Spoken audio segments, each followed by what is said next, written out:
Nowadays, we have so many new techniques that have really, taken the tournament trail by storm. We've got swim baits and frogs and, just a lot of things that are very popular right now. And spinner baits are one of those things that I've thrown for a long time, and you just don't hear as much as you used to. I think the big thing about fishing spinner baits is you really, just like any lure, you got to choose the right bait for the right situation, and I love to fish a spinner bait, and I love to fish it in clear water.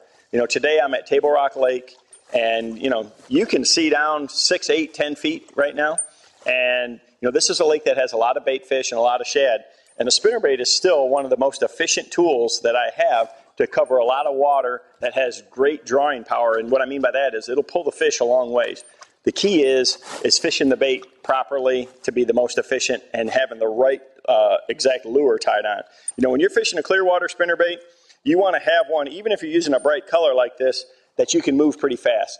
The key to a spinner bait bite is giving the fish a good look at it, but not such a good look that they can tell that it's not a bait fish going by them. So, what I'd like to throw in this clear water is a bait built for speed.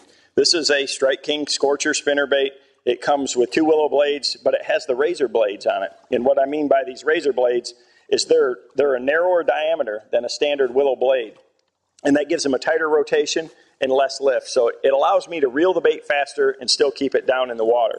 The other thing is with this head design, you can really pull this bait fast, and it's going to stay true in the water where it runs straight up and down. Another key thing is make sure that you always have a trailer hook rigged free to swing like that on any of your spinner baits in clear water. A lot of times the bass are going to run up there and attack it and just try to kill it first, and that trailer hook's going to catch you a lot of fish.